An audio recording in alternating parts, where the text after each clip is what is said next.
ආයිබෝවන් දුවපතේ අපි අද කතා කරන්න යන්නේ 2024 A-level paper එකේ ප්‍රශ්නාංක 3 ඉනුම් කරන සමීකරණය සම්බන්ධයෙන් ඇවිල්ලා තියෙන ප්‍රශ්නය කොහොමද හරියට හදන්නේ කියලා ඉගෙන ගන්න. දැන් පේපර් එක ගන්න පුතේ 2024 accounting paper එකේ තුන්වෙනි ප්‍රශ්නේ අයන්න අපි කතා කරන්න යන්නේ. හරි. මේක පුතේ මේ සමීකරණ ප්‍රශ්නයක් ආවහම අපි පොඩ්ඩක් බලනවා ඒකේ ආකෘතියත් ගණන් වල අපිට හම්බෙන හින්දා පොඩ්ඩක් ආකෘතියත් බලාගෙන මේකේ වත්කම් වාක්‍ය හිමිකම් ආකෘතිය දීලා තියෙන්නේ මේ සමීකරණයට තමයි අපි ආදේශ කරන්න යන්නේ. ඒක තියෙනවා පුතේ දීපල පිළිවෙත උපකරණ කියලා තීරුවක් තොගය වෙළඳ ණය ගැතිය මුදල්. දැන් මේක අපිට නුහුරු දෙයක් තියෙනවා නම් අපි පොඩ්ඩක් ඒකත් බලාගෙන යමු. මේක මේ දීපල පිළිවෙත උපකරණ කියලා කියන්නේ ව්‍යාපාරයක් දිගු කාලීන පාවිච්චිය සඳහා තියාගෙන ඉන්න අතින් අල්ලන්න පුළුවන්. එහෙම නැත්නම් භෞතික පැවැත්මක් තියෙන. ඒවට අපි ස්ථාවර වත්කම් කියලා කියනවා. අන්න ඒවා තමයි මේ දීපල පිළිවෙත උපකරණ කියන තීරුවේ ලියන්නේ. ඊට පස්සේ පුතා දන්න තොගය කියලා කියන්නේ නැවත විකිණීමේ අරමුණේ මිලදී ගන්නා භාණ්ඩ. වෙළඳ ණය ගැතිය කියන්නේ ණයට භාණ්ඩයක් විකුණුවාම ඇති වෙන පුද්ගලයා මුදල් දන්නම. ණය හිමියෝ කියලා කියන්නේ ණයට භාණ්ඩ මිලදී ගත්තාම ඇති වෙන පුද්ගලයෝ වගකීමක්. වැට් කියන්නේ අපි ආණ්ඩුව වෙනුවෙන් යම්කිසි මුදලක් ගනුදෙනුකරුවන්ගෙන් එකතු කරනවා වැට් කියලා. අන්න ඒක තමයි මේ වැට් කියලා ගන්න. ඊපස්සේ හිමිකම් තියෙනවා. ආරම්භක ශේෂ ලියලා අවසාන ශේෂ අපි හොයන්න ඕනේ. ඊට පස්සේ දෙවෙනි ප්‍රශ්නේදී මෙහෙමක් උත්හානම දරලාභයේ ගණනය කිරීමේ ප්‍රකාශයකුත් හදන්නලු. හරි. එහෙනම් අපි ගානට එමු. මේක කියනවා යන්න මුලින්ම ගාන පුතේ පොඩ්ඩක් එකවරක් කියවලා ඊට පස්සේ තමයි අපි සමීකරණයට ආදේශ කිරීමක් කරගෙන යන්නේ. ඒක කියනවා දිල්ෂාන් එන්ටර්ප්‍රයිසස් විශේෂිත වර්ගයක පරිගණක විකුණන ආයතනයකි. එතකොට අපේ කියන ව්‍යාපාරයේ පුතේ විකුණන භාණ්ඩයේ නම තමයි පරිගණක. ඒක යටින් ඉරක් ගහ ගන්න පරිගණක. මෙන්න මේක තමයි අලෙවි කරන භාණ්ඩය. නැත්තම් මේකට අපි වෙළඳ භාණ්ඩය කියලා කියනවා. සමීකරණයක නම් මේක පෙන්වන්නේ තොග තීරුවේ. තොගයට තීරුවක් తీරුනේ ඒකේ පෙන්වන දේ තමයි පරිගණක වෙන්නේ. වෙන ව්‍යාපාරවල වෙන දේවල් වෙන්න පුළුවන්. හැබැයි මේකේ තියෙන විශේෂත්වය තමයි පුතේ සාමාන්‍යයෙන් ව්‍යාපාර මේවා පාවිච්චියටත් ගන්නවා. දැන් මේ ආයතනය ඒ වගේ භාණ්ඩයක් තමයි අලෙවි කරන්නේ. දැන් ඒ ආයතනයටත් පුතේ මේක පාවිච්චියටත් අරගෙන නැති ආයතනයේ භාවිතයටත් ඕනේ. ආයතනයේ පාවිච්චියටත් පරිගණක ටිකක් තියෙනවා. අලෙවි කරන පරිගණකක් තියෙනවා. දැන් ඔක අපිට සාමාන්‍ය දිනදා පාවිච්චි කරන භාණ්ඩයක් විකුණනවා නම් මේ දේ වෙන්නේ නැහැ. එළවලු පළතුරු වගේ න ะ. හැබැයි මේ වගේ පරිගණක මෝටර රථ වගේ විකුණන ආයතනවල එකම වත්කම් පුතේ පාවිච්චිය සඳහා තියන් ඉන්නවා ආයතනයේ කටයුතු වලට. අලවියටත් දාලා තියෙන්නේ. ඒ වගේම තමයි මේවා පරිගණක මෝටර රථ ඉඩම් ඒ වගේ දිගු කාලීන වත්කම් විකුණන ආයතනයේ ගානක් තමයි දීලා තියෙන්නේ. හරිනේ. ඊට පස්සේ කියනවා මේ ආයතනයේ එකතු කළ අගය මත බදු සඳහා ලියාපදිංචි වී ඇත. අපි සාමාන්‍ය විනාඩි 5ක් විතර අරගෙන උදේ මේ ගාන කෙටියෙන් කියවගෙන යනවා. හදන විදිය ටුට්ටක් ඔලුවට දාගෙන. ඊට පස්සේ තමයි අපි ගානේ හිමින් හදාගෙන යන්නේ. එකතු කළ අගය මත බදු සඳහා ලියාපදිංචි. එතකොට මේ ආයතනයේ විශේෂ වගකීමක් තියෙනවා. භාණ්ඩ අලෙවි කරනකොට මොනව කරන්නද? ගනුදෙනුකරුවන්ගෙන් වැට් එකතු කරලා රජයට දෙන වැඩෙත් මෙයා කරනවා. ඒකට තමයි අපි කියන්නේ වැට් ලියාපදිංචි ආයතනයක් කියලා. මොකද ආණ්ඩුවට බදු ඕනේ. ඒක එකතු කරලා දෙන විශේෂ ආයතනයක් තමයි මේ දිල්ෂාන් එන්ටර්ප්‍රයිසස් කියලා කියන්නේ. ඊට පස්සේ කියනවා පහත ශේෂ දක්නට ලැබුණේ කියලා 10යි 1 දිනට දීපල පිළිවෙත උපකරණ තොගය දීලා තිනවා. ඒ තොගේ අපි දන්නවා තියෙන්නේ පරිගණක. ඒ පරිගණක දෙකක් තියනවලු 250කට. ඒත් අපි දන්නවා එකක ගාන කීයද කියලා. ඔක දෙකෙන් බෙදුවා නම් හරි. වෙළඳ ණය ගැතිය මුදල් තියෙනවා. ඒතකොට මුළු වත්කම් ඉන්නවා. හිමිකම ගානේ දීලා තියෙනවා. නැත්තම් අපි හොයලා හරි ගන්න ඕනේ. වෙළඳ ණය හිමියෝ වැට් බැර ශේෂයක් කියලා තියෙනවා. ඒ කියන්නේ අපි 60ක් ආණ්ඩුවට ණයයි. ඒක දෙන්න ඕනේ ඒගොල්ලන්ට. ඊට පස්සේ හිමිකම්ම වගකීමුත් 820ට සමාන වෙලා තියෙනවා. ඒතර හිමිකම්ම දීලා නැත්තම් අපි හොයන්නේ වත්කම් වලින් වගකීම් අඩු කරන්න. දානක අනිවාර්යයෙන්ම වත්කම් වගකීම් දෙනවා. හිමිකම නොදුන්නොත් හොයලා හරි ගන්න. කොහොමද වත්කම් ඍණ වගකීම්? මොකද වත්කම් හැදෙන්නේ වගකීම් සහ හිමිකම් කියන දෙකේ එකතුවෙන් හින්දා අපිට පුළුවන් හිමිකම හොයන්න වත්කම් වලින් වගකීම් අඩු කරලා හිමිකම දීලා නැත්තම්. ඊට පස්සේ දෙනවා පහත ගනුදෙනු 2024 ඔක්තෝබර් මාසය තුල සිදු වෙලා තියෙනවා. ඒතර ගානක බලන්න ඕනේ ඊළඟ එක තමයි උදේ අපිට කොච්චර කාලයකට අදාළ ගනුදෙනුද දීලා තියෙන්නේ කියලා. මේක කියනවා ඔක්තෝබර් මාසයක ගනුදෙනු දීලා තියෙන්නේ. උදේ සමීකරණ ගානක බලන්න ඕනේ පැති දෙකයි. එකක් බලන්න මොන වගේ භාණ්ඩයක්ද අලෙවි කරන්න කියලා. නම දීලා තියෙනවා නම් අපිට පේරෙනවා පරිගණක මේකේ. ඊට පස්සේ කොච්චර කාලයක ගනුදෙනු දීලා තියෙනවද මාසයක. මොකද සමහර ගනුදෙනුවක් අපි සමීකරණයට ආදේශ කරනකොට මේ ගාන දීලා තියෙන මාසයකටද අවුරුද්ද අනුව අපි ඒ ගාන දාන වෙනස් වෙනවා. මොකද පොලිය ෂේ වගේ දේවල් ඒක අවුරුද්දට එන්නේ මාසෙට නම් මාසෙට හදලා ගන්න ඕන. දැන් අපිට මේ මාසයක ගානක් දීලා තියෙනවා. ඊට අමතරව මේක විශේෂත්වය තමයි පුතේ වැට් වලට ලියාපදිංචි. ওই කාරණා ටික තමයි අපිට විශේෂයෙන් දැනගන්න ඕනේ. දැන් අපි ගනුදෙනු මේකේ 12ක් දීලා තියෙනවා. අපි මේ 12 පොඩ්ඩක් බලමු ඉක්මනට. KTM උදේ මෙතන කියවන්නේ මේ විදිහට. අයිතිකරු 1,20,000ක අතිරේක ප්‍රාග්ධනය ව්‍යාපාරයට අයිතිකරු මුදල් දුන්නු ගනුදෙනුව. දෙකේ තියෙනවා වෙනත් ආදායමක් ලැබිලා කියලා. ගන්නෝන්නේ 3 ආරම්භක තොගේ තිබ්බ පරිගණක ටිකක් විකිණීමක් තියෙන්නේ ණයට. ඒ වගේ KTM බලා ගන්නද. හැබැයි මේ ආයතනය පුතේ මේ ආණ්ඩුවට වැට් එකතු කරලා දෙන ආයතනයක් නේ. ඒ නිසා හැම භාණ්ඩයක් විකුණනකොටම වැට් එකතු කරලා තමයි විකුණන්නේ. අපි වැට් එක කරන්නේ කොහොමද කියලා හරියටම ඉගෙන ගමු. 10,000ක මුදල් වට්ටමක් ලැබුණට පස්සේ නාහිමියන්ට සල්ලි ගෙවීමක් තියෙනවා. ඊට පස්සේ පරිගණක මිලට අරගෙන 6 වෙනි ගනුදෙනුවේ තියෙනවා පරිගණකයක් අයිතිකරු පෞද්ගලික පරිභෝජනයට අරගෙන කියලා. ඒකට අපි කියනවා ගැනිලි කියලා. ඊට පස්සේ 7 තොගේ තිබූ ලක්ෂයක පරිගණකයක් කාර්යාලයේ භාවිතයට ලබා දීලා අපි ඒක බලමු. මොකද මම කිව්වා මේක පුතේ විකුණීමේ අරමුණෙන් පරිගණක අරන් විකුණන්න තියන් ඉන්නකොට සමහර වෙලාවට ආයතනයටත් ඕන වෙනවා පුතේ පරිගණක තමන්ගේ කටයුතු වලට. එතකොට පිටට යන්නේ නැහැ පරිගණකයක් මිලදී ගන්න. ආයතන ඉස්සරහම අපි විකුණන්නේ පරිගණක නම් ඒකෙන් එකක් ගන්නවා. එහෙම ගනුදෙනුවක් මේ තියෙන්නේ. ඊට පස්සේ ආපහු තියෙනවා පුතේ පරිගණක විකිණීම අත්පිට.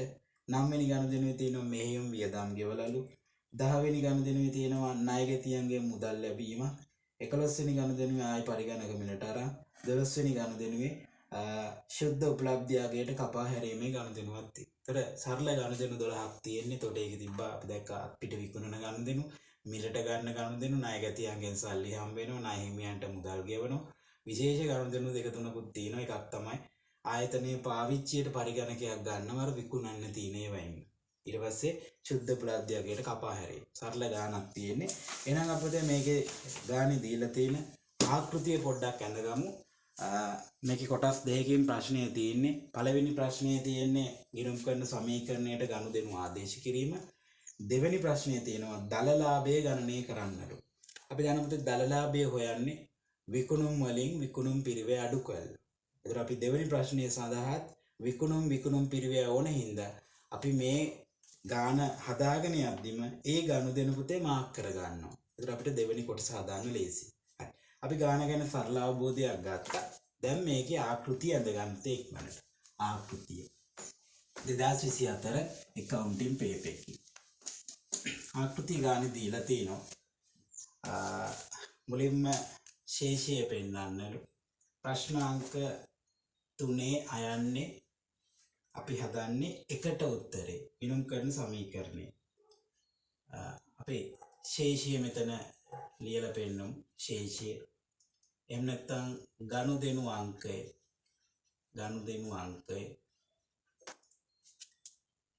ඒකට වැඩි ඉඩක් ඕනේ නැහැ. ඊළඟ වත්කම් කොටස් 4ක් තියෙනවා. වත්කම්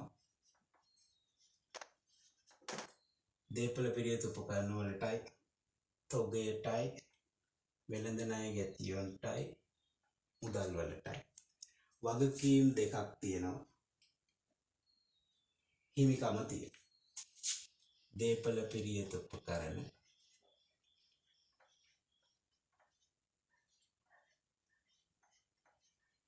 දීපල පිරියත උපකරණ ඊට පස්සේ තොගය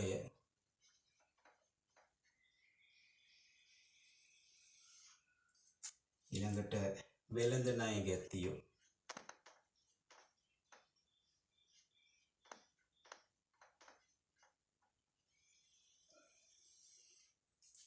මුදල්. මේ තමයි වත්කම් ටික. වගකීම් තියෙනවා වෙළඳ ණය හිමියෝ, වෙළඳ ණය හිමියෝ, වැට් පාලන,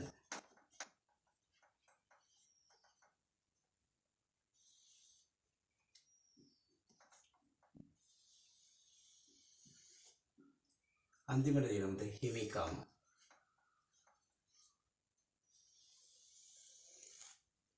රුපියල් දහස් වලින් අන්තිම මිනිත්තුන නැතුව අපි ගාන හදන්න. මේක තමයි ආකෘතිය.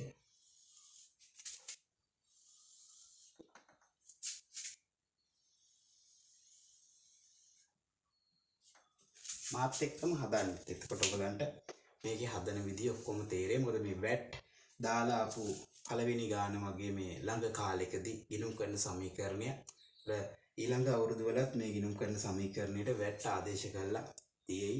බලමු මේක කොහොමද හදන්නේ කියලා. මේ වැට් කියලා පොඩි තීරුවකුත් තියෙනවා අර්ථي. අපි නම් ගාන පටන් ගමු. අපි මුලින්ම මේක අලුතෙන් පටන් ගත්ත ව්‍යාපාරයක් නෙමෙන හින්දා පවත්වාගෙන යන ව්‍යාපාරයක් හින්දා ශේෂ තියෙනවා. මුලින්ම ඒක ලියා ගන්න. 2024යි 10යි එක දිනට ශේෂය. 2024යි 10යි එක දිනට ශේෂය. දහස් වලින් ලියා ගන්න. ගානේ ආරම්භයේම තියෙනවා මේක. දේපල පිරියත උපකරණ 324යි. තොගය 250යි. ඊට ණය ගැතිය 126යි. මුදල් 120යි. හිමිකම 610යි. දීලා නැත්තම් හොයලා ගන්න. ණය හිමියෝ 150යි. වැට් පාලට 60යි. ඒක තමයි ආරම්භක ශේෂ ටික. පළවෙනි ගනුදෙනු. දැන් මතක තියාගන්න මේකේ දෙවෙනි කොටසකුත් තියෙනවා. ඒකේ දලලාභය හොයන්නලු. දලලාභය කියලා කියන්නේ විකුණුම් වලින් ආයතනයේ භාණ්ඩ විකුණුවාම ඒ විකුණුම් කියන වටිනාකමින් විකුණුම් පිරිවැය අඩු කරලා තමයි දලලාභය හොයන්නේ. අපි මේකට අදාළ කරන තොරතුරු හම්බුන පොඩි මාක් එකක් දාලා තියාගමු. එතකොට දෙවෙනි එක හදන්න හරි ලේසියි. අපි යම් පළවෙනි ගනුදෙනුවට. අයිතිකරු විසින් 1,20,000ක මුදල් අතිරේක ප්‍රාග්ධනය ලෙස ව්‍යාපාරයට ලබා දෙන ලදී. ව්‍යාපාරයට දීලා තියෙන අපිට රුපියල් 1,20,000ක මුදල. අපි මේ ගාන හදනකොට හැම වෙලේම ව්‍යාපාරයේ ඇතුලේ තමයි අපි ඉන්නේ කියලා හිතන්න. ව්‍යාපාරයට ඇතුළට එන අපිට රුපියල් 120ක මුදල. ව්යාපාරයේ මුදල් වැඩි වෙනවා 120කින්. මේකට ධන 120 කියලා දාන්න. 120 කියලා ධන ඍණ අනිවාර්යෙන් දාන්න ඕනේ. ධන කියන්නේ වැඩි වෙනවනම් ඍණ දානවා අඩු වෙනවනම්. ඊට පස්සේ බලන්න දෙක කවුද දුන්නේ කියලා. ඒක අයිතිකරු තමයි දුන්නේ. අයිතිකරු ව්‍යාපාරයට දෙන්නම එයාගේ අයිතිය වැඩි වෙනවා. නේද? වැඩි වෙනවා. ඒතර හිමිකමට එකතු කරන්න මේක 120. දෙන්න වැඩි වෙනවා. එක කරන්නේ හො. දෙක. නේද? එක කරන්නේ එදී. දෙවෙනි එකේ තියෙනවා 20000ක වෙනත් ආදායමක් ලැබුණේ කියලා. ඒතර මේ ආයතනයේට ආපහු අපි ආයතනය ඇතුළේ ඉන්නකොට ආයතනයේ ඇතුළට පොතේ සල්ලි එනවා කීයද? 20ක්. 20ක් එනවා පොතේ සල්ලි. එහෙනම් අපි මුදල් වලට දාගන්නවා 20ක්. වැඩි වෙච්ච හින්දා පොතේ අපි එකතු කිරීමක් කරනවා. මේ වෙනත් ආදායම් කියලා කියන්නේ අපි මෙහෙම නිකන් ඉන්නකොට පොතේ මොකක් හරි දෙයක් කරලා අමතරව ගාණක් හම්බ වෙනවා. සමහර විට කොමිස් වෙන්න පුළුවන්. වෙන එක්කෙනෙක් වෙනුවෙන් යම් කිසි කාර්යයක් ඉටු කරලා දීලා ඒ කාර්ය වෙනුවෙන් අපිට අමතර ගාණක් දෙනවා. සමහර අපේ ගොඩනැගිල්ලක් අතිරේකව තියලා කුලියට දීලා වෙන්න පුළුවන්. සල්ලි හම්බ වෙනවා. මේවා වාසි පුතේ ආයතනයකට ආදායම් කියන්නේ. ඒ වාසි දෙන්න ඕනේ අයිතිකරුට. ඒ නිසා යාගේ හිමිකමක් වැඩි වෙනවා 20කින්. ඒ අමතර ආදායම තනිකරම අයිතිකරුට තමයි අයිති. ඒ නිසා යාගේ හිමිකම් වැඩි වෙනම ඒ ගානින්. කොහොම තමයි දෙක කරන්නේ. 3 අන තුන්වෙනි එක ආරම්භක තොගේ පැවති පරිගණක දෙක. තව දෙක ආරම්භයේම කියනවා අපි ගාව තියෙන පරිගණක දෙකයිලු මේ තියෙන්නේ. මේ තියෙන්නේ පරිගණක දෙකක්. ඒ පරිගණක දෙක එකක් 295 ගානේ ණයට විකුණනලු. වැට් එක අපි තව චුට්ටකින් බලමු. මුලින් බලනකොට මෙතන විකුණනලානේ. මේ ආයතනය වැට් සඳහා ලියාපදිංචි. එහෙම ආයතන වලට වගකීමක් තියෙනවා. භාණ්ඩ අලෙවි කරනකොට හැම වෙලෙම පාරිභෝගිකයින්ගෙන් යම් මුදලක් අතිරේකව ගන්නවා පුතේ වැට් කියලා. ඒක ආණ්ඩුවට දෙන්න ඕන. උදාහරණයකට 100ට භාණ්ඩයක් විකුණන්න හිතන් ඉන්නවනම් අපි 100කට විකුණලා හරියන්නේ නැහැ පුතේ. ආණ්ඩුව කියලා තියෙනවා එයාට වැටුත් එකතු කරගන්න එක. ඒතර අපි 100ට වැට් ප්‍රතිශතය අදාළ 118ක් නම් අපි 18ක් එකතු කරන. ඒතර 118ට පුතේ අලෙවි කරන්නේ 100ක් අපි ගන්නවා 18ක් ආණ්ඩුවට දෙනවා. සාමාන්‍යයෙන් ඔය දීම පුතේ මේ වෙලාවෙම කරන්නේ මාසයක් විතර ඉඳලා තමයි දෙන්නේ. ඊළඟ මාසේ වගේ ගෙවන්න ඕන. ඒතර අපි ළඟ තියාගන්න පුතේ ආණ්ඩුව වෙනුවෙන් ඒ රුපියල් 18ක්. ඒක ආයතනයට පුතේ වගකීමක්. මොකද එයාට දෙන්න තියෙනවා. ඒකයි මේ වැට් මේ පැත්තේ දාලා තියෙන්නේ. හරි. මේකේ වැටුත් තියෙනවා පුතේ විකිණීමකට. ඒ වගේම අපේ ඊළඟ කොටසට පුතේ මේක වැදගත් වෙනවා. මොකද භාණ්ඩ විකිණීම. ඒ නිසා පොඩි තරුවක් වගේ දාලා තියාගන්න තුන්වෙනි ගනුදෙනුව ගාව. එහෙනම් බලමු. ආරම්භක තොගයේ පැවති පරිගණක දෙක එකක් 295 ගානේ ණයට විකුණලා තියෙනවා. බැට් එක අන්තිමට බලමු. ඒකට එකක් 295 ගානේ විකුණනවා නම් පරිගණක දෙකක් විකුණලා නෙමෙයි. එතකොට දෙකක් කීයටද වික්කේ කියලා පොඩ්ඩක් බලන්න. 295 වැඩි කිරීම 2 590ක් එන 590. එතකොට අපි අද විකුණන්නේ මේක රුපියල් 590කට. සල්ලි හම්බ වෙනවද කියලා බලන්න මේ විකිණීමේදී. නෑ සල්ලි හම්බෙන්නේ නෑ. ණයට වික්කොත්ද අපිට අනාගතයේදී මුදල් ලැබෙන්නේ. එයාට කියන්නේ ණය ගැතියෝ කියලා. එහෙනම් මේ අයගෙන් අපි භාණ්ඩ ටික විකුණනවා පුතේ ආයතනය. අපි ඒක පොඩ්ඩක් පැහැදිලිත් කරගමු.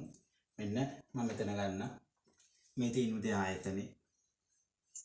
ආයතනයේ මේ භාණ්ඩ ටික ව්‍යාපාරයේ භාණ්ඩ ටික විකුණන්නේ 590කට. එතකොට අර පුද්ගලයන්ගෙන් අපි 590ක් ඉල්ල ගන්න ඕනේ. 590ක් ඉල්ල ගන්න ඕනේ. එහෙනම් ණය ගැතියෝ 590කින් වැඩි වෙනවා. ධන 590. 590. හැබැයි අපි දෙන්නත් ඕනේ. මොකද අපි භාණ්ඩ ටික දෙන්න ඕනේ. දැන් 590 මේගොල්ලන්ගෙන් සල්ලි අපි එකතු කර ගන්නකොට ආයතනයේ විදියට මේ පුද්ගලයන්ට අපි දෙන්න ඕනේ පුතේ තොගය.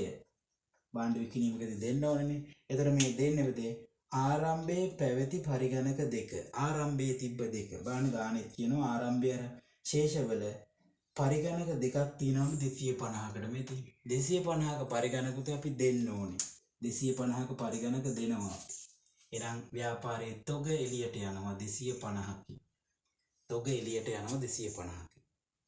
ගනුදෙනුව නිකන් වාසී වගේ දෙ 250කට තිබ්බ පරිගණක 590කට විකුණනවා. ලොකු වාසියක් තියෙනවා. හැබැයි ඒ වාසියම අපිට ඇති නෑ මතේ. මොකද මේ 590 ඇතුලේ තියෙනවා රජයට දෙන්න ඕන වැටුත්. අපි ඒක හොයාගමු. මේක කියනවා ගනුදෙනුවට යන තුන්වෙනි එකට. ඒක කියනවා වරහන් ඇතුලේ එක් පරිගණකයක් සඳහා 45000ක වැට් තියනවලු. එකක තියනවලු 45ක වැට්. පරිගණක දෙකක් වික්කනම් 45 2ක් 90ක්. එනම් වැට් තියනවා පුතේ 90ක්. මේක ඇතුලේ අපි මිනිසුන්ගෙන් සල්ලි 590ක් එකතු කරාට මේකේ 90ක්ම පුතේ වැට්. එහෙනම් ඒක අපි ආණ්ඩුවට දෙන්න ඕනේ. දෙන්න ඕනේ පුතේ වගකීම. එහෙනම් වගකීම් වලට එකතු කරන්න ඒ 90. වගකීම් වලට එකතු කරන්න ඒ 90. හරිනේ. එහෙනම් ඇත්තටම ව්‍යාපාරයට අයිති පුතේ 590ක් නෙමෙයි 500යි. 500යි අයිති. මේකෙන් 90ක් රජයට ගියාම පුතේ 500යි ව්‍යාපාරයට අයිති. එහෙනම් අපිට ලාභය බලන්න පුළුවන් 250ක තොග ඇත්තටම විකුණන්නේ 500කට. අර 90 වැඩක් නෑ පුතේ. ඒක රජයට දෙන්න දෙන හින්දා. එහෙනම් ලාභය බලන්න ඕනේ වැට් නැති අගයත් එක්ක 500 රින 250 250යි පුතේ ලාභය. ඒ ලාභය අපි අයිතිකරුට දෙන්න ඕනි හින්දා ඒක අපි හිමිකමට එකතු කරනවා 250යි. 250 ආයුධේ 500න් අඩු කරනවා අපේ තොගේ පිරිවැය 250. උට 250යි එන්නේ ලාභය. දාගන්න බලන්න ඒක. හරි.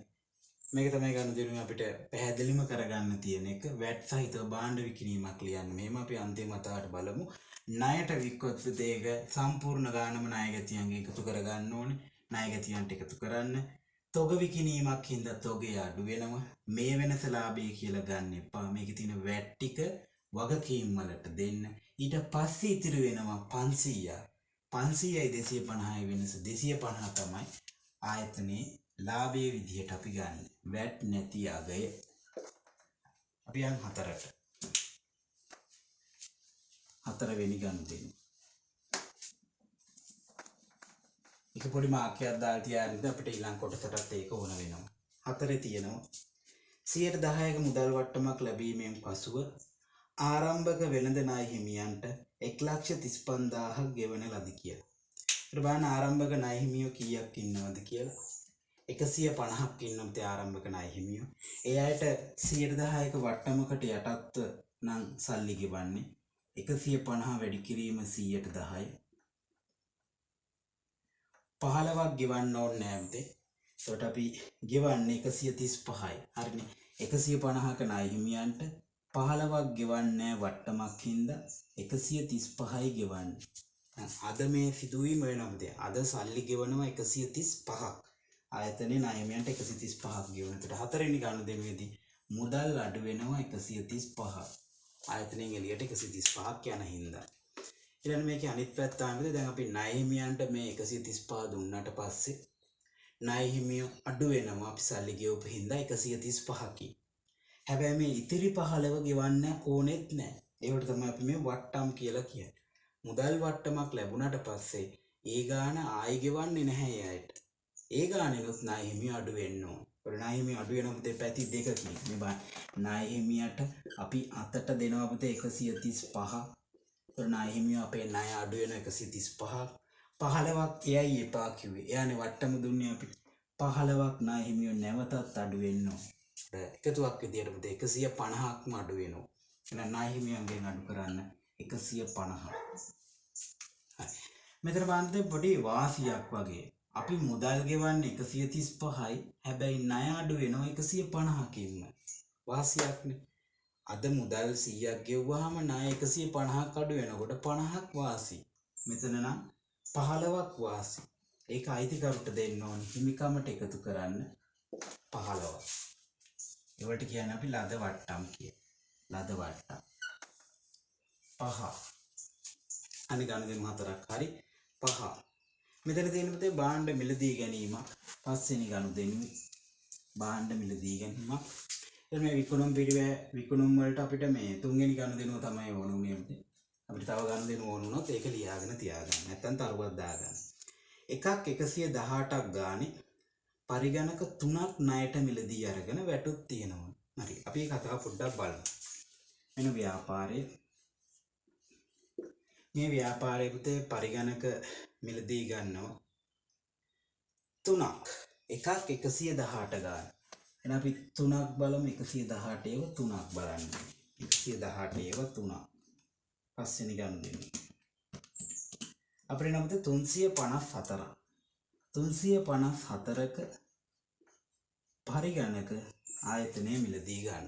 354. අපිටද ගන්න කියලා බලන්නද? නෑ. ණයට තමයි මේ 354ක පරිගණක ගන්න. එහෙනම් අපි මේ පුද්ගලයන්ට පුතේ පස්සේ සල්ලි ගෙවන්න ඕනේ 354ක්. අපි ගෙවන්න ඕනේ පුතේ අයගෙන් ගේන්නේ 354ක පරිගණකනේ. එහෙනම් අපි ණය වෙනවා 354ක්. ණය හිමියන්ට එකතු කරන්න 354ක්. හරි. ඊට පස්සේ පුතේ අපි පොඩ්ඩකට මෙන්න මේක බලමු. මේ වැට් තීරෝ චුට්ටක් බලන්න. අපි ආරම්භයේ ආයතනයේ තිබ්බ පුතේ 60ක වැට්. මේ මම භාජනයක් වගේ අඳින්න. ඒ භාජනය ඇතුලේ පුතේ වැට් තියෙනවා නම් අපි ගාව දැන් 60ක වැට් තියෙනවා. මේ අර ආණ්ඩුව වෙනුවෙන් ආයතන එකතු කරන් තියන් ඉන්න වැට් ටික. ඊට පස්සේ තුන්වෙනි ගනුදෙනුවේදී තව අණුවකුත් අපි එකතු කරා. ඒකත් ගෙනල්ලා දාගන්නකොද අර භාජනයේටමයි මේකටම දාගන්නවා තව 90ක්. ඒ කියන්නේ අපි ළඟ තියෙනවා පුතේ 150ක වැට් ටිකක් දැන්. ඒක දැනට තියෙන ටික. දැන් මෙහෙම තියන් ඉන්නේ අය. මෙහෙම තියන් ඉන්නේ මොකටද? ආණ්ඩුවට ගෙවන්න, රජයට ගෙවන්න තමයි මේ තියාගෙන ඉන්නේ. රජයට ඊළඟ මාසේ ගෙවනකොට අපිට මෙහෙම සිදුවීම් වලටත් මුහුණ දෙන්න වෙනවා. ඒ කියන්නේ අපි ගනුදෙනු කරන අතරවාරේ වෙන ව්‍යාපාරات වැට් එකතු කරනවා. අන්න ඒව වෙන ව්‍යාපාර එකතු කරනකොට අපිට සිද්ධ වෙනවා පුතේ අපි යාගෙන් භාණ්ඩයෙන් මිලදී ගත්තොත් වැටුත් ගෙවන්න. අන්න එහෙම එකක් මෙතන වෙලා තියෙනවා. වරහන් ඇතුලේ කියනවා පුතේ පස්වෙනි ගනුදෙනුවේ එක් පරිගණකයක 18ක වැට් තියනවලු. 18ක වැට් එකක තියනවා නම් පුතේ 3ක කීයක් තියෙනවද කියලා බලන්න මේක 3ෙන් වැඩි කරන්න. 3ෙන්. අපි පොඩක් වෙලා අරගෙන පුතේ මේකේ ඔක්කොම පැහැදිලි කිරීම ටික කරගමු. එතකොට උදාලට ඊළඟ ගානක් හදන්න හරි ලේසි. අපි ඒකයි මේ ගොඩාක් පැහැදිලි කරන්නේ. හරි. එතකොට 18 වැඩි කිරීම 3. බලන්න අපි වැට් විදිහට කීයක් පිටට ගෙවනවද කියලා 18 ඒව 3 54ක් වෙනවා. 54. මේක වැට් විදිහට 54ක් ගෙවනවා.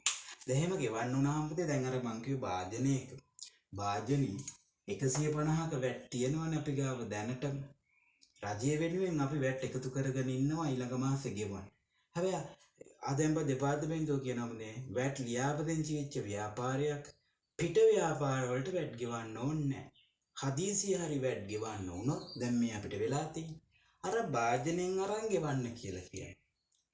හරිනේ. ඒතර මේ භාජනෙන් තමයි පුතේ අපි මේ පිටට ගෙවන වැටුත් ගන්න. ඉතිරියක් වුණොත් තමයි රජයට යන්නේ. තේරුණාද? අපි මීට කලින් වැට් එකතු කරගන්න ඒවා මේ තියාගෙන ඉන්නවා ආණ්ඩුවට දෙන්න ඕනේ හින්දා. හැබැයි මේ කාලේ අතරතුර පුතේ ව්‍යාපාරයටත් සිද්ධ වුණොත් වෙන ව්‍යාපාර වලට වැට් ගෙවන්න ආයතනයේ මුදල් අවශ්‍ය නැහැ. මෙන්න මෙතන තියෙන වැට් ටිකෙන් තමයි ඒක ගෙවන්න. එහෙනම් අපි 54ක් පුතේ මේ ණය හිමියන්ට ගෙවන්න ගන්නේ මේ වැට් වලින්. එහෙනම් ආණ්ඩුවට ගෙවන්න දැන් සල්ලි අඩු වෙනවා. ඒක අපි පෙන්වන්න ඕනේ මුදේ වැට් වලින් අඩු කරන්න 54. 54. ඇත්තටම අපි මේ තොගේ පුතේ 354ක් වුණාට ආයතනයේම මුදල් ගෙවන්න වෙන්නේ 300යි. 54 ගෙවන්නේ. ඒක වැට් වලින් ගන්න. එහෙනම් ව්‍යාපාරයේ තොග විදියට ගන්න හැම වෙලෙම වැට් නැති අගය. ඔකයි වැට් නැති අගය ගන්න හේතුව. එහෙනම් 354න් 54ක් ගියාම 300යි. අන්න ඒක තමයි අපි තොගයට ගන්න. තොග වැඩි වෙනවා මුතේ 300කින්. පස්වෙනි ගනුදෙනුව කරන්නේ මේ විදිහට. හරිනේ. 5 කරන්නේ මේක. 6.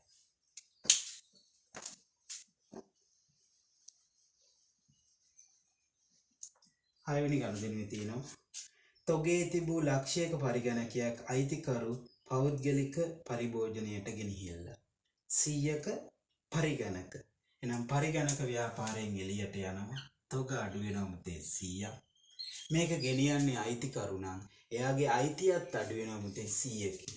එහෙනම් හිමිකමත් අඩු කරන්න 100කින්. මෙහෙම තමයි 6 වෙනි ගනුදෙනුව කරන්නේ. ව්‍යාපාරයේ තියෙන දේවල් අයිතිකරු ගෙනිච්චොත් පුතේ අයිතිය අඩු වෙනවා. අයිතිය අඩු වෙනවා. 7.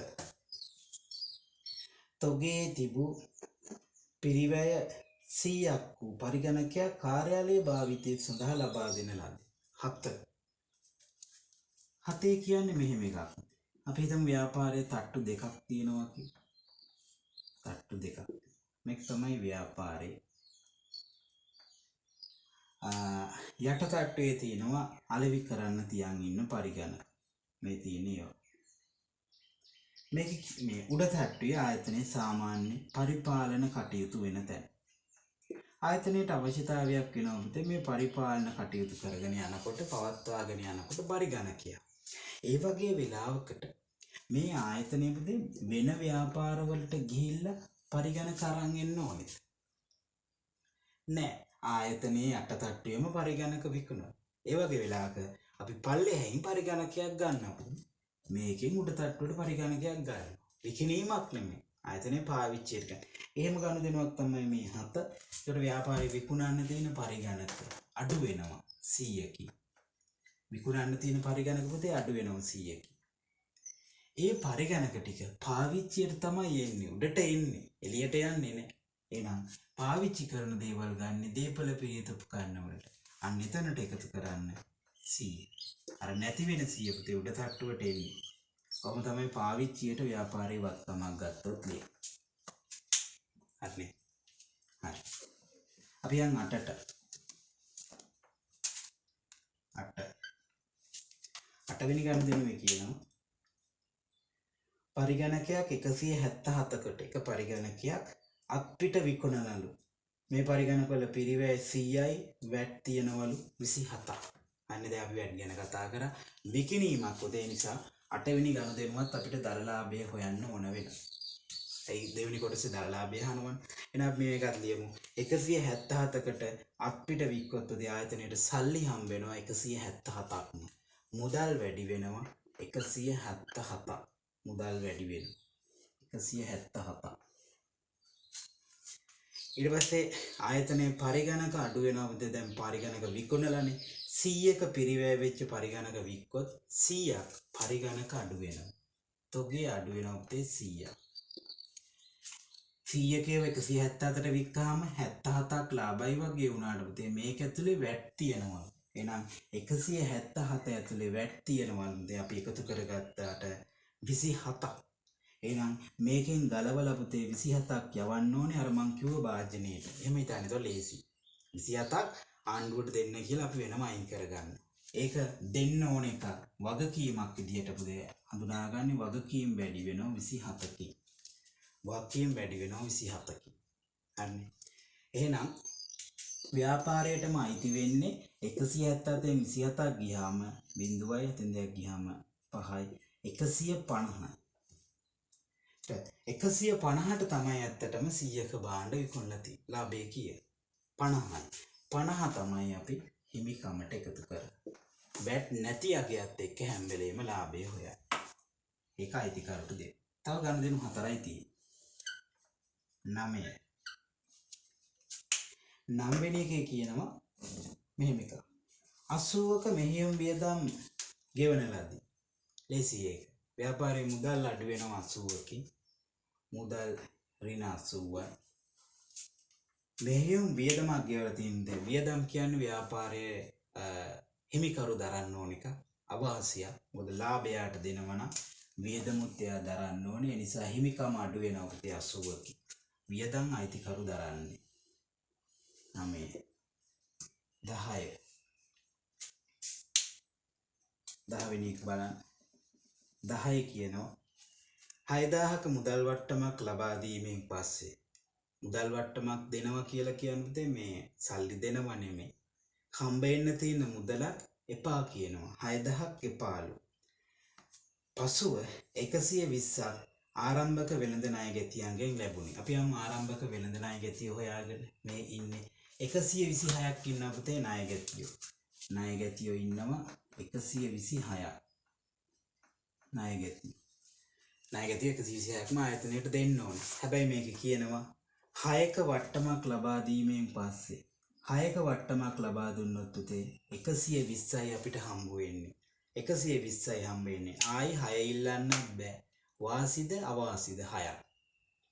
අවාසි. මොකද අපිට ලැබෙන්න තියෙන දෙයක් හම්බ වෙන්නේ නැහැ. එහෙනම් ව්‍යාපාරයට ලැබෙන්න පුතේ 120ක් විතරයි. මුදල් වලට එකතු කරන්න 120ක්. මුදල් වැඩි වෙන්නේ 120කින්. හැබැයි ණය ගැතියෝ අඩු වෙනවා පුතේ 120යි අර අපි එපැයි කියපු 6යි 126කින්ම ණය ගැතියෝ මොකද වෙන්නේ? අඩු වෙනවා. ණය ගැතියෝ ඍණ 126යි. පාඩුවේ පුතේ ආයතනයට 6ක්. අර ඉන්නේ පාඩු දරන එක්කෙනා අයිතිකරුගේ හිමිකම අඩු වෙනවා 6කින්. ඔන්නම තමයි අපි 10 වෙනි ගනුදෙනුව දාන්නේ. අපෙන් මේකේ ආදායම් ප්‍රකාශය ඉල්ලලා තිබ්බනම් මේ වියදම් ආදායම් ඔක්කොම යන්න ඕනි. දැන් එහෙම යන්නේ නැත්නම් මේ විකුණුම් පිරිවැය විතරයි යන්නේ. අපි යම් පොඩ්ඩක් 11ට. මෙතනත් තියෙන ආයි පරිගණක මිලදී ගැනීමක් අපි කලිනුත් කතා කරා. හැබැයි වැටුත් එක්ක බලන්න ඕනේ. මේක කියනවා 11 එකක් 1,47,500 ගානේ. අපි දහස් වලින් හදන හින්දා 147.5ක් ගන්න. එකක් 1.47.5 ගානේ පරිගණක දෙකක් අරගෙන අත්පිට එන 147.5 දෙකක් බලන්න 147.5 දෙකක් අපි 295කට මුතේ පරිගණක සල්ලි දීලාම අරගෙන ආයතනයේ මුදල් යනවා එළියට 295ක් මුදල් අඩු වෙනවා. හැබැයි අපි ඉදත් කතා කරා මේකේ වැට් තියනවා නම් පුතේ වැට් ගන්නෙ මේ එකතු කරගත්ත වැට් ටිකේ. මේක කියනවා එක් පරිගණකයක් සඳහා 22.5ක වැට් තියනවා. එකකට පුතේ 22.5ක් තියනවා නම් දෙකකට කීයද තියෙන්නේ කියලා බලන්න මේක වැඩි කරන්න 22.5 වැඩි කිරීම 2 45ක් වෙනවා. එහෙනම් වැට් 45 එකතු කරන්නේ පුතේ මේ වැට් පාලන කියලා තියෙන තැන. එහෙනම් එතනින් අයින් කරගන්නවා අපි 45ක් මේ මිනිස්සුන්ට දෙන්න. හරි. එකතු කරගත්ත වැට් වලින් තමයි පුතේ ඒක යන්නේ.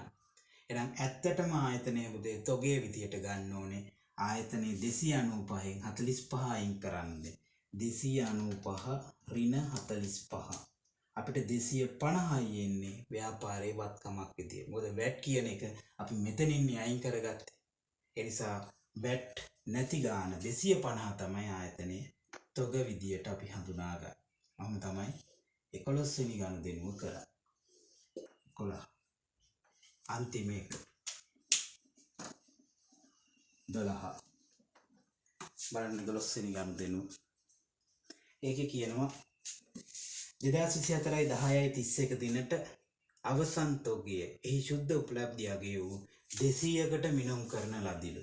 එහෙනම් තොගය පුතේ වෙළඳපොලේ වටින්නේ 200යිලු. ඒකට තමයි ශුද්ධ උපලබ්ධිය අගය කියලා කියන්නේ. ඊට පස්සේ කියනවා තොගේ පිරිවැය සහ ශුද්ධ උපලබ්ධිය අගය අතර වෙනසක් වියදමක් ලෙස සලකන ලදිලු. හරි. මේ කියන්නේ ව්‍යාපාරයේ තොග එළියේ වෙළඳපොලේ වටින ගාන. ඒකට තමයි අපි ශුද්ධ උපලබ්ධිය අගය කියලා කියන්නේ. 200ක් වටිනවලු. අපලම ඇත්තටම පොත් වලට අනුව කීයද වටින්නේ කියලා. පොත් වලට අනුව පුතේ මීට වඩා වැඩි ගානකට වටිනවනම් අපි වැඩියෙන් තියා ඉඳලා වැඩක් නැහැ නේ පුතේ එළිය අඩුයිනේ. අපි 200ට මේක අඩු කරන්න ඕන. මේක තොග ප්‍රමිතිය කියනවා. පිරිවැය ශුද්ධ උපලබ්ධිය අගය දෙකෙන් අඩු අගය ගන්න කියලා. මේක බැරි වෙලා හරි වැඩි නම් ප්‍රශ්නයක් නෑ පුතේ. මේ ගානටම තිය. එහෙනම් අපි බලමු මොකක්ද තත්ත්වය කියලා. මේ ටික දැනට පල්ලෙහාට එකතු කරලා බලන්න කීයද එන්නේ කියලා. ගානේ ලියන්න එපා. 250 ඍණ 250 ධන 300 ඍණ 100 ඍණ 100 ඍණ 100 ධන 250. ඒක උත්තරේ එන්නේ 250යි මෙතන එකතුව. නැත්නම් අපිට මෙහෙම බැලුවත් ගන්න පුළුවන් 250 250 කැපෙනවා. 300ට මේ 300 කැපෙනවා. 250යි උත්තරේ. ඒ කියන්නේ තොගේ එකතුව නැත්නම් නිකන් එකතු කරපන්. තොගේ එකතුව 250යි. තොගේ 250යි පොත්වලට අනුව. නමුත් වෙළඳපොලේ වටින්නේ 200යි. වැඩියෙන් පෙන්නනවා. ඒක වැඩක් නෑ මන්දේ. ඇත්තටම වෙළඳපොලේ ගාන අඩුයි න ะ.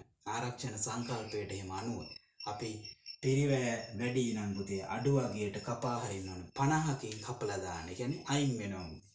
තොගේ ඍණ 50යි. තොගෙන් අඩු වෙනවා. මේක වාසිද ව්‍යාපාරයේ?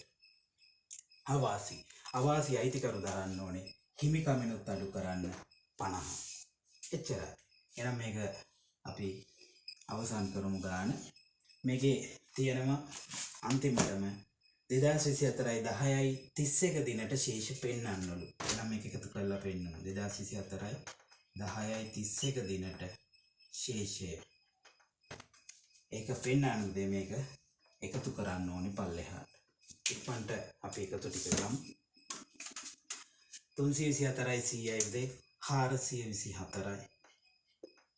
මෙතන අපි දැන් දන්නවා 250 ආවේ උත්තරේ පුතේ. එකෙන් 50ක් ගියාම 200යි. තව එකතු කරලා ගන්න පුළුවන්. මේකේ 126ට පුතේ මේ 126 නැති වෙනවා මේ.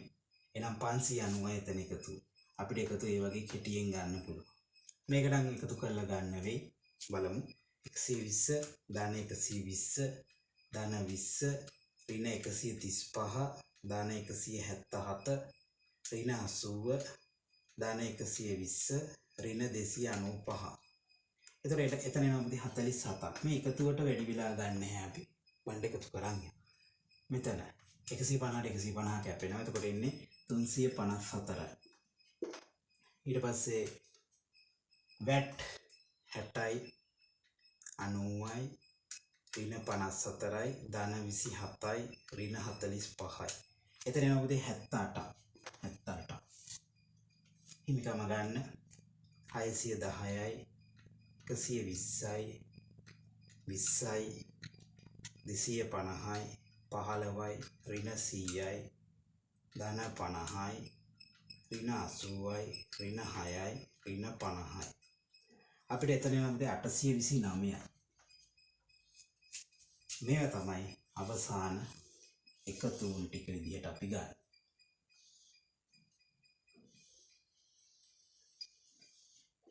අපි ගානේ අයන්න මෙහෙම හදන්නේ බලා ගන්න තියා අයන්න මේ විදිහට හදන්නේ. ඔක්කොම එන විදිහත් එක්ක අපි කතා කරා. අපි එමුනම් යමු මේකේ ආයන්න 2024 10/31 දිනේ අවසන් මාසය සඳහා දලලාභය ගණනය කිරීමේ ප්‍රකාශයක් අනුව අපි දන්නවා එන ගනුදෙනු දෙකක් 3යි 8යි විතරයි. ඉක්මනට ඇඳලා බලමු. මේක හරියනවද? එහෙනම් ඉක්මනට ඇඳලා බලමු මේක. දලලාභය ගණනය කිරීමේ ප්‍රකාශය.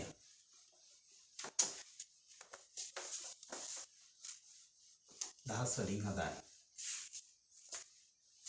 රෝල් 4ක් විතර පහළට එන්න. අපි මේකේ ආයන්න මේ දෙවෙනි කොටස මාතෘකාව තමයි දලලාභය ගණනය කිරීමේ ප්‍රකාශය.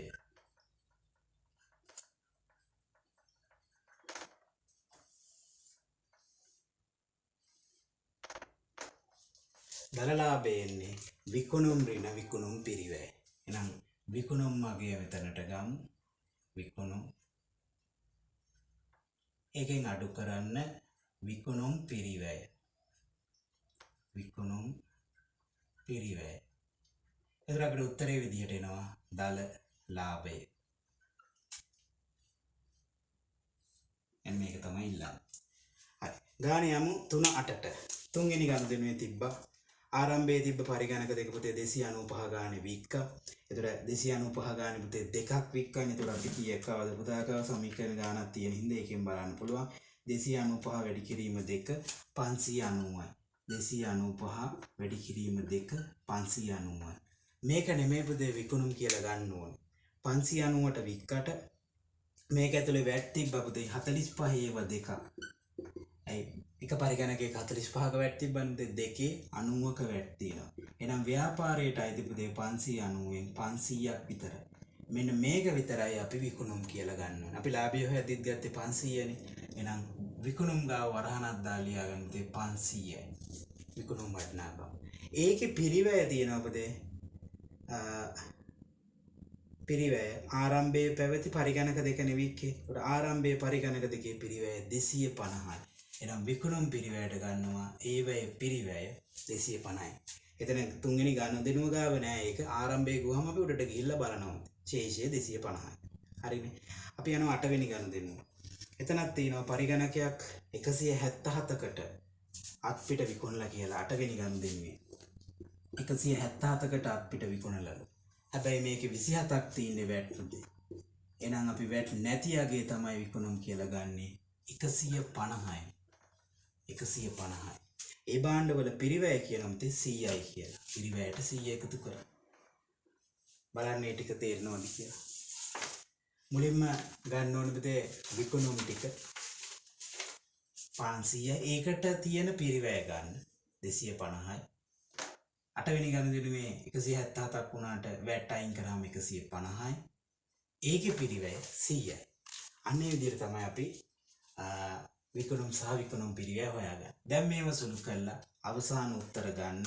මෙතන තියෙනවා 650, 250යි 100යි 350. එහෙනම් දලලාභයක් එනවා 650 ඍණ 350 කීයද? 300යි.